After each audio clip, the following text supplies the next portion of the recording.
Yo solo quería centrarme, por decirlo así, también dándole la gracias a Ana. Sé lo que le hace fuerza que personas como ella se puedan desplazar. Y quería decir, volviendo al principio, que no quería, había gente en el grupo que no quería volver a hablar de la pandemia. Y yo creo que era importante y que sigue siendo importante volver a hablar de la pandemia. Pero ¿en qué tono?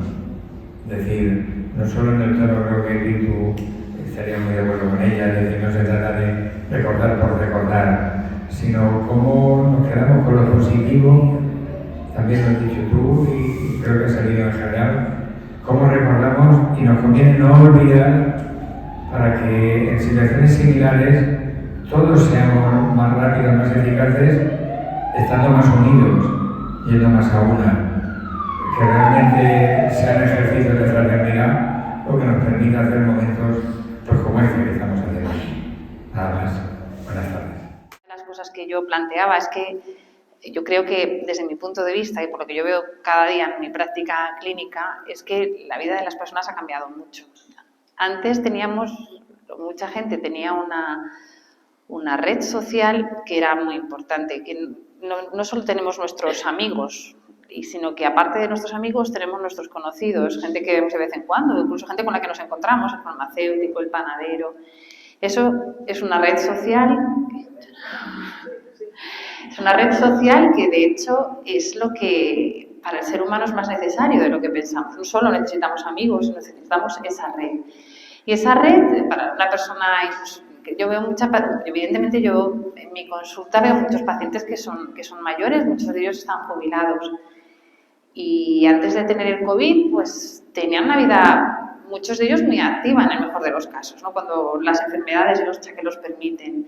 Por las mañanas, con mucha suerte, podían hacer gimnasia, muchas veces con amistades, se unían con gente para tomar un café, se hacía la casa y luego muchas veces incluso intervenían en el cuidado de los nietos. Y esto era la red social, pero llegó el COVID y todo esto pues paró. Y el COVID, que se llama así, o la COVID, que llegó en el año 2019, que la sufrimos especialmente en el año 20, pero pasó el 21, pasó el 22 y estamos en el 2023 y todavía están dando sus coletazos, no ha sido algo tan corto en el tiempo. Y es importante, de las cosas en las que yo quiero incidir esta tarde, es, por una parte, la enfermedad. Yo creo que la enfermedad más o menos todos la conocemos, pero voy a explicarlo un poquito más desde el punto de vista neurológico, las consecuencias que tiene. ¿Cómo ha sido diferente el duelo debido a la COVID? Y otro de los factores de los que quiero hablar también es el aislamiento social que ha conllevado, sobre todo el confinamiento y el llevar mascarillas. ¿Cómo nos ha cambiado eso? Quizás la parte menos interesante, pero bueno, yo creo que también hay que explicarlo, es qué consecuencias tiene el COVID. Realmente la COVID puede afectar casi a cualquier órgano, pero una de las cosas que más notan las personas es que produce mucha debilidad muscular y una sensación de fatiga que se puede perpetuar en el tiempo. Los pacientes sí que notan que están cansados y que ese tiempo están cansados mucho más tiempo. Luego produce muchos problemas a nivel cognitivo que también perduran en el tiempo, ¿no? Lo que se describe es como lo que todos los artículos describen, es que los pacientes lo que tienen es una neblina mental, como una sensación de aturdimiento o una dificultad para concentrarse, que no es que estén dementes, pero sí que hay una dificultad para mantener la atención. Una disfunción ejecutiva, que eso es lo que consiste. ¿Qué es la disfunción ejecutiva? Es una dificultad para planificar las cosas que yo quiero hacer a futuro. Eso también se mantiene. Es como una señora que me decía que era entrenadora de baloncesto y que le costaba dibujar las jugadas en las cuartillas que tienen, ¿no? Pues es una de las cosas, una forma de explicar la disfunción ejecutiva, ¿no? Incluso tengo que hacer la lista de la compra, pues eso que hacemos de forma automática, pues deja de ser automático. Y luego también produce muchos síntomas psiquiátricos, pero que tienen una base física, es decir, produce mucha mayor ansiedad, mucha mayor depresión, que también tiene una base física que luego explicaré. También produce muchos dolores, dolores musculares, dolores neuropáticos que nacen en los nervios, adormecimiento y sobre todo muchísimos dolores de cabeza, porque es las cosas que los neurólogos hemos visto más en la consulta. Y luego se produce también una disautonomía. La disautonomía es una alteración del sistema nervioso autónomo. El sistema nervioso autónomo es el que no depende de la voluntad, el que hace que nuestro cuerpo, pues que funcione la digestión, la sudoración, que todo eso funcione. Eso lo regula nuestro cerebro, pero carecemos de control voluntario. Pues cuando hay en el caso del COVID, es capaz de alterar ese sistema nervioso autónomo y de ahí viene la variabilidad de la tensión arterial, los cuadros de diarrea, los cuadros de alteración de la temperatura. Cuando todos estos síntomas de los que he hablado, ¿no? la fatigabilidad, la neblina mental o la ansiedad, todos esos síntomas después de haber padecido un cuadro de COVID duran más de 3 meses, ya se habla de lo que se llama el COVID persistente, que es una persona que no se puede detectar al germen dentro de la sangre, pero que no se recupera del todo. Esto es mucho más frecuente de lo que pensamos y a veces probablemente hagamos menos caso a los pacientes de lo que necesitarían. ¿Y por qué pasa esto? Lo cierto es que hay una muestra muy grande de pacientes, porque desgraciadamente muchísimos pacientes han padecido esta enfermedad. Y se ha intentado estudiar por todos los medios por qué pasa esto. Yo voy a hablar sobre todo desde el punto de vista neurológico.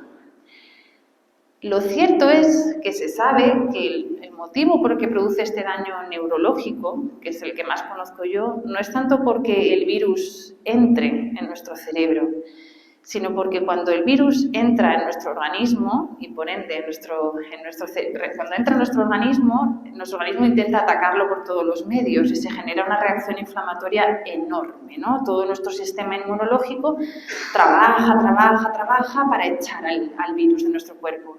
Con lo cual todo se inflama, incluidos los vasos cerebrales. Los vasos cerebrales se inflaman tanto que se llegan a cerrar, que es lo que se ve realmente en estos puntos. O sea, son lo que se conocen como microinfartos, pero porque se inflama tanto el vaso que impide la circulación a través de ahí, a través de su luz. Esto es cuando los pacientes vienen y a veces les sorprende porque puedes hacer una resonancia, 20.000 resonancias, va a ser perfectamente normal. Incluso si hacemos una punción lumbar, es una analítica, en lugar de hacer una analítica de sangre, es analizar el líquido cefalorraquídeo, que es el que está dentro del cerebro. Tampoco vamos a encontrar el virus, probablemente tampoco encontremos ni siquiera ninguna alteración, porque no es el virus, sino que es esa reacción de nuestro cuerpo ante el virus, de ahí que sea tan deleterio este germen. ¿Cómo intentar demostrar estos síntomas que tienen los pacientes? Nosotros, como somos muy científicos, intentamos ver si hay alguna forma de poder demostrar con una base física esto que ellos nos cuentan. Es cierto que en estudios con PET se puede hacer. ¿Qué es el PET? El PET lo que hacemos es, por sangre, o sea, a la persona a través del brazo se le pone un trazador que realmente es azúcar, es la glucosa. Y lo que vemos esto se hace en algunas ocasiones, pero es para entender qué es lo que hace la COVID. Lo que hacemos es ver qué zonas del cerebro comen más azúcar o comen menos azúcar. Entonces, ¿para qué nos sirve eso? Para ver si hay zonas del cerebro que estén trabajando menos de lo normal. Estas son imágenes del PET procesadas de muchos pacientes para intentar entender qué pasa. Entonces, las zonas que están en azul, que es lo más importante, es las zonas en las que hay una disminución del consumo del azúcar. La primera línea es la fase aguda, o sea, pacientes que acaban de pasar el COVID. Esta fase es cuando un mes más tarde y 6 meses más tarde, lo que llamaríamos ya la fase crónica. Si nos acordamos bien, la COVID, uno de los síntomas más frecuentes que los pacientes contaban era que dejaban de oler, ¿verdad? Pues lo cierto es que ahí justo, que es donde vemos que hay una disminución del consumo de azúcar, en esa zona del cerebro trabaja menos, es donde está justo el bulbo olfatorio. O sea, no es que el bulbo olfatorio... Entonces, la zona del cerebro que está inmediatamente pegadita al bulbo olfatorio, que es aquí, es una de las zonas en las que se ve que hay un hipometabolismo en las primeras fases. Luego también, esto puede irá también en la zona más frontal, ¿de acuerdo? Que aquí es donde influyen, ¿y qué influyen estas zonas? ¿De acuerdo? Estas zonas influyen sobre todo lo que les he explicado antes, la disfunción ejecutiva, la dificultad de planificar tareas y también la capacidad de mantener la atención sostenida. Es decir, cuando estoy haciendo una tarea, no perderme, es decir, a recordar los pasos y saber hacerlo. Y la atención simultánea, es decir, atender a 2 cosas a la vez. Si estoy haciendo la cena, y al mismo tiempo tengo la plancha encendida, esa capacidad de simultanear tareas. Pues esa hipoperfusión que se ve ahí, que lo vemos sobre todo en la fase aguda, pero es muy interesante ver que lo cierto es que está precisamente en la misma zona por la que por la que se cree que el germen es capaz de penetrar desde la vía respiratoria, desde la vía nasal hacia adentro. Un mes más tarde sigue habiendo esa hipoperfusión, pero no tan sostenida, y lo cierto es que incluso 6 meses más tarde se sigue viendo esa hipoperfusión que se mantiene sobre todo en la zona frontal y en una zona que nos he explicado antes, que es muy importante también, que es la ínsula. Que justo esa zona, que aquí se ve mejor, esto es un corte axial, la zona de la ínsula es la zona que controla el sistema nervioso autónomo. El sistema nervioso autónomo es el que les he dicho que va a su aire, controla nuestra tensión arterial, la temperatura, incluso está relacionada con la ansiedad. Es decir, la ansiedad no solo estamos nerviosos porque estamos nerviosos, sino que también tiene una base cerebral. Y las lesiones a nivel de la ínsula sabemos que se manifiestan clínicamente con una mayor ansiedad y con sintomatología depresiva. Es cierto que cuando una persona está en este contexto del COVID, hemos atribuido, y yo la primera, muchas veces esa ansiedad y esa depresión al contexto social y el que estábamos viviendo, pero lo cierto es que tiene una base orgánica. Esto no siempre se ve, pero a nivel de los estudios sí que se puede estudiar. Bueno, y después de explicarles la base física, lo que hace el COVID en nuestro cerebro, que me parece muy interesante, creo que también voy a hablar ya de una parte más humana, que es el duelo y cómo ha cambiado la vivencia del duelo, el tema de la COVID. El duelo se ha vivido de una forma radicalmente distinta y para mí ha sido de las cosas que en el hospital me ha parecido especialmente dura. A medida que fueron pasando las semanas, lo cierto es que se intentaron implementar sistemas de videoconferencia, se intentó forrar, aunque fueran los pacientes, para que se pudieran despedir. Pero lo cierto es que mucha gente se murió sola y mucha gente se murió aislada. Y ya no es que se murieran solos, sino que se agonizaron solos, ¿no? Y esto fue así. El duelo se vive especialmente mal evidentemente cuando es una muerte inesperada de alguien, sobre todo de una persona que es joven, que no se espera, porque no contaba, no se cuenta con ellos. Supongo que uno nunca está preparado, pero cuando es uno joven, pues lo espera menos. Y se vive peor cuando es de la pareja y si es una persona muy cercana. O sea, factores de gran vulnerabilidad que yo creo que no se tuvieron en cuenta. No se tuvieron en cuenta y luego los duelos que se vivieron en su gran mayoría, sobre todo los 2 primeros meses, fueron patológicos porque no se vivió la muerte. Para que nosotros entendamos que hemos perdido a un familiar cercano, tenemos que verlo y tenemos que ver que ha fallecido. Si no, es muy difícil procesar ese duelo. Y eso se sabe. De ahí que sea tan complicado, personas que pierden a un familiar, que no han podido ni siquiera ver el cuerpo, que hacen duelos muy complicados y que a veces no llegan a cerrar, no llegan a conseguir vivir con esa cicatriz. Luego, aparte, los familiares no les dejaban verlos, pero por otra parte se sentían culpables. También la culpa de, pues se ha muerto, pues me tenía que haberlo, pues que se hubiera quedado en casa y lo hubiéramos vivido juntos. Me tendría que haber plantado allí como fuera. La sensación de culpa del familiar o de por qué no lo llevé antes, igual entonces le podrían haber curado. Esa sensación de culpa también ha hecho que el duelo esté siendo especialmente prolongado.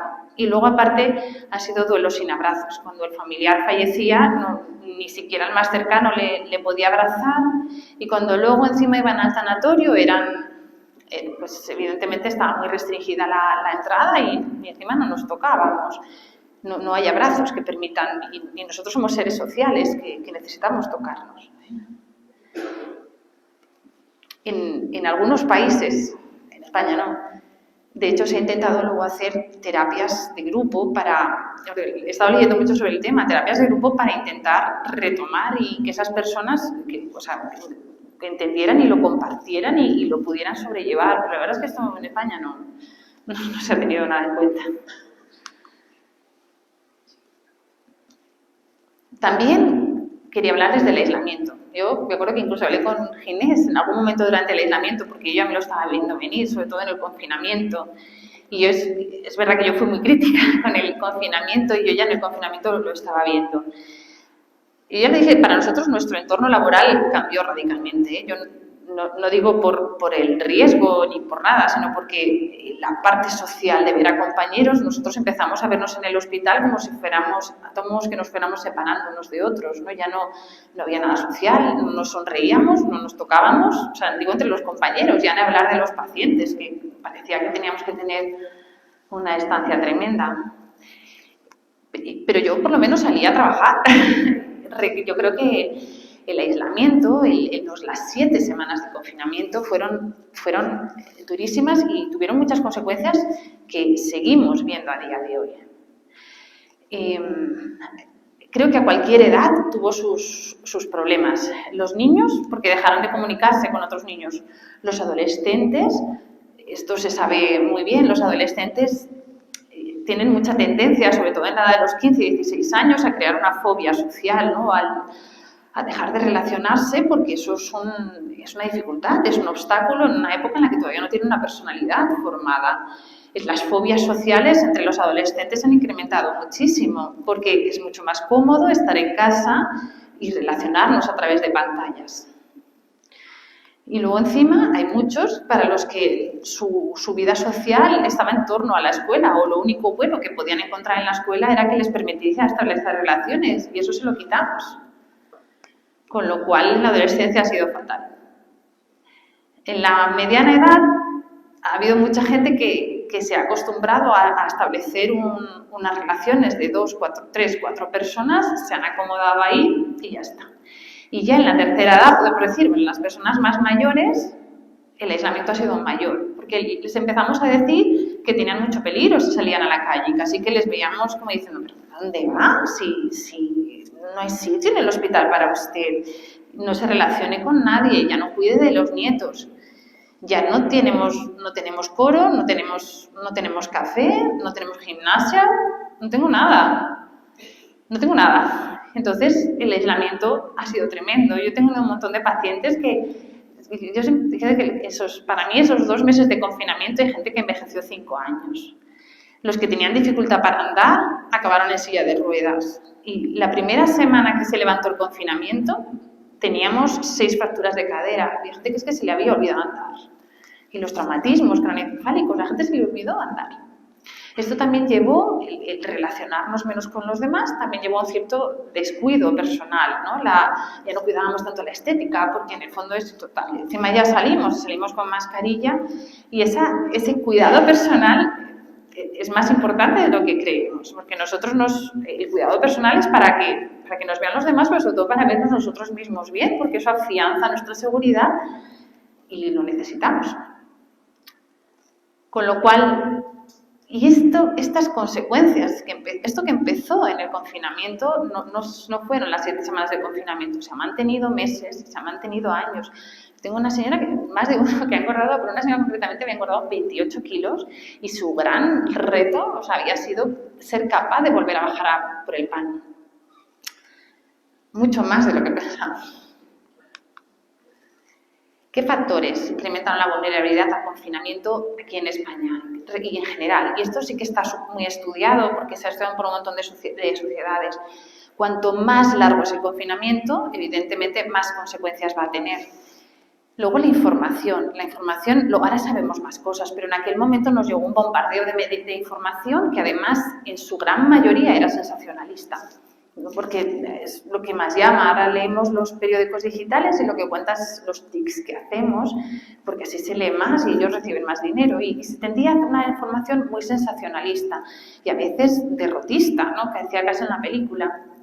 Evidentemente, las personas que a esto se añadió un problema económico, pues el confinamiento tuvo más consecuencia. Y por otra parte, el miedo es algo muy libre y que cada uno lo vivimos como lo podemos vivir, pero ese miedo nos bloqueó aún más.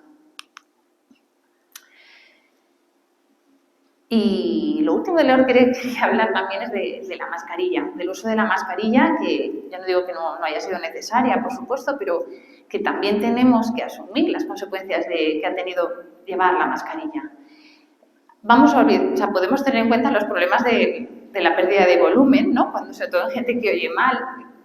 Tenía un compañero que es que es sordomudo y antes estaba integrado en el trabajo, pero desde que llevamos la mascarilla ya no puede trabajar. Sabéis que los niños, se ha visto, hay un mayor retraso en la adquisición del lenguaje porque la mascarilla, nosotros aprendemos a hablar también mirando los labios, ser muy conscientes, pero lo cierto es que nosotros, sobre todo las personas que oyen menos, se dan cuenta de que gran parte de lo que dice la otra persona lo infieren por el movimiento de la boca. Aparte de esto, la mascarilla nos tapa de la nariz hasta la boca. Y eso se ha visto en muchos estudios que ahí está el 55% de la información que transmitimos cuando nos comunicamos con alguien. Como he dicho antes, nosotros somos seres humanos y somos diferentes de los animales porque tenemos empatía y eso nos diferencia de otros animales. Solamente algunos primates superiores tienen esta capacidad, que es la capacidad de empatizar. Es decir, yo viendo la cara de la otra persona, sé parte de lo que me quiere decir. Y eso nos permite que incluso sin hablar la misma lengua, sepamos si una persona está siendo amable con nosotros, incluso podamos intuir lo que nos quiere decir. Esto es porque nosotros nos manejamos lo que se llaman neuronas en espejo, es decir, nosotros tenemos neuronas que se activan ante lo que hace la otra persona y nos permite conocer sus sentimientos y nos permite mimetizar. Desde que los niños nacen, el segundo o tercer día de vida, ya se sabe que esas neuronas en estrella actúan y es lo que por eso ellos aprenden a sonreír. Y así se aprende a hablar y así se aprende a comer, gracias a eso. Pues no hay que olvidar que nosotros hemos estado mucho tiempo con la mitad de la cara tapada, y eso nos hace que no podamos reconocer de la misma forma las emociones de los demás. Para mí sigue siendo un problema en la consulta porque muchas veces doy muy malas noticias, desgraciadamente, y siento que no puedo ser un consuelo, no perciben que estoy empatizando con ellos porque solo ven un trocito.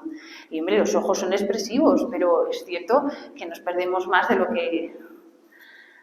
que pensamos. Y yo sigo pensando me sigue pareciendo que es una pena y que es algo que vamos a echar a perder, que estamos echando a perder. ¿Qué es lo que creo que nos falta? Creo que a largo plazo, creo que es una prioridad y ha de ser una prioridad restablecer las redes sociales. Esto que hacen aquí es uno de los grandes ejemplos y me alegra un montón ver a tanta gente. Pero es que es más importante de lo que creen. Esto es lo que nos permite ser seres humanos y lo que nos permite sobrevivir ante una vida que tiene luego muchas dificultades. Creo que también creo que la información, ahora que ya sabemos muchas más cosas del COVID, conocer mejor cómo funciona el COVID, cómo actúa y qué nos espera a largo plazo, incluso yo creo que sería importante grupos de duelo, grupos de entender bien todo lo que ha pasado, creo que podría ayudar a que la gente lo pudiera superar mejor. En general hay que estimular la comunicación entre las personas y volver a reírse juntos y activar todas esas neuronas en espejo. ¿Y qué podemos pensar si hubiera una nueva pandemia? ¿No? Porque yo creo que esto ya lo hemos aprendido, que puede haber una nueva pandemia. En este mundo globalizado, en el que las comunicaciones son tan fáciles, pues para mí, lo vuelvo a decir, creo que es prioritario la información que se da. Así que yo creo que la información debería haber sido más de una base científica, con datos más reales e intentando evitar siempre el sensacionalismo. Yo creo que creo que a un futuro habría que mejorarlo. Creo que los confinamientos deben ser más cortos, porque creo que las consecuencias fueron muy severas. Y luego tenemos que ser conscientes, fratelli tutti, que tenemos que buscar la equidad mundial. De nada sirve que nosotros aquí salvemos los platos y que incluso aquí se consiga la vacuna y que podamos estar vacunados 4 veces si hay zonas del mundo en las que no les ha llegado en una sola dosis de vacuna. Yo creo que mientras no seamos conscientes de que esto es un problema global y que como tal hemos de abordarlo, no habremos aprendido nada. Ya está, nada más. Muchas gracias.